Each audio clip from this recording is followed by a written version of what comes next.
then you continue looking at it in line with this. The British government, the German government, the U.S. government are now this week declaring CO2, one of many greenhouse gases that plants live off of, and then they exhale oxygen that humans and animals live off of, breathe. EPA rules CO2 is harmful. Though CO2 has been as high as 20 times the level it currently is in previous history on Earth, plants live longer, grow faster, need less water to survive in a higher CO2 environment. And all human activity, even according to the UN's own cooked numbers, based on fraudulent climate data that documents have now been released in the last 7 days, where the UN orchestrated this with all the scientists. I mean, this is amazing. That even with their cooked numbers, they admit that humans are a tiny, tiny, tiny fraction of all the CO2 on the planet. And of course, humans also exhale CO2. There's another excellent headline out of the London Telegraph today. ClimateGate, Barack Obama's rule by EPA decree is a coup d'etat against Congress made in Britain. And it doesn't matter if the U.S. Senate and the House say they're not going to ratify this. Obama is saying he's going to sign it, and Obama is saying that he's going to order the bureaucracy to implement this. This is no idle threat. Barack H. Obama is following in the footsteps of Arnold Schwarzenegger.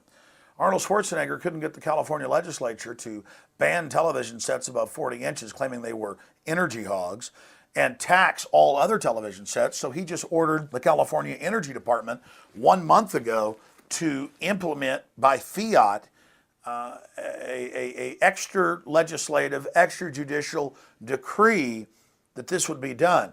So this is the dictatorial mode being used to implement this. In closing, make no mistake, when the United Nations says this is the most important meeting they've ever had, when YouTube and Google have full-page ads on their front pages saying the future destiny of man is being charted, they're not lying. Open world government, dictatorial, authoritative, tyrannical world government is being formed right now, where the planet's elite will dictate all human activity and all manufacturing activity and all transportation activity on the planet. This is being done right now against you and your family by the very same central banks that have engineered the global collapse. Even McClatchy newspaper's done reports about how Goldman Sachs was planning the housing bubble, telling people to bet on it when they were betting against it so they could destroy their competition. This is about the parasites of our economy, the parasites of the world, setting up a private corporate government for themselves. ClimateGate and the emails proving that they know it's a fraud and only a political tool to hijack the world's resources and control it for their own aim is only the literal tip of the iceberg. The phony environmentalists at the top know this has nothing to do with the environment. It has to do with a massive power grab to control the future destiny of civilization and society, and most importantly, to freeze the third world, their economic development. Just in the United States, in the last 5 years, more than a third of our agricultural base has been used to produce ethanol.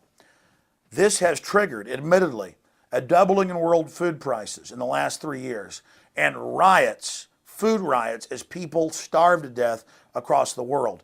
This is eugenics. This is genocide. The global elite believe humans are parasites, and they are carrying out a program of genocide against free humanity. Please tell everyone you know that this is a distraction from real environmental crises like cross-species genetic engineering and toxic waste dumping and overfishing of the oceans, real issues that aren't being addressed. This is a global authority taking control of the life-giving gas carbon dioxide and listing it as a toxic pollutant so they have the power to tax and destroy and consolidate the world economy. I want to, in closing, read you a quote from Maurice Strong that he gave in Rio de Janeiro to the first Earth Summit in 1992. He said, "Isn't the only hope for the planet that the industrialized civilizations collapse? Isn't it our responsibility to bring that about? There are literally hundreds of other quotes by these men and women, these Malthusians, these eugenicists, these Hitlerian supporters of population reduction. Paul Ehrlich, one of the chief advisors of George Bush Sr., who co-wrote the book with Holdren, John P. Holdren, Eco-Science, calling for sterilizing the population, setting up a planetary regime to carry this out. He said, a massive campaign must be launched to de-develop the United States. De-development means bringing our economic system into line with the realities of the ecology of the world resource situation. My friends, you better learn about eugenics. You better understand the mindset of the controllers and how they want a global monopoly. Capitalism has been seized by robber barons that want a world monopoly, and they are funding the radical eugenics cult that masquerades as environmentalist. We must defeat Copenhagen. We must come together against this tyranny. We must stand together and speak out and warn everyone. And we must demand that even though Obama is set to sign this treaty, that it not be ratified in the U.S. Senate. We must then block the states from complying with the federal bureaucracy, who will do an end run around the legislative process to implement this system. I'm Alex Jones, and this is the Info War, the fight for all of our lives, the fight for all of our futures, and the future destiny of free humanity.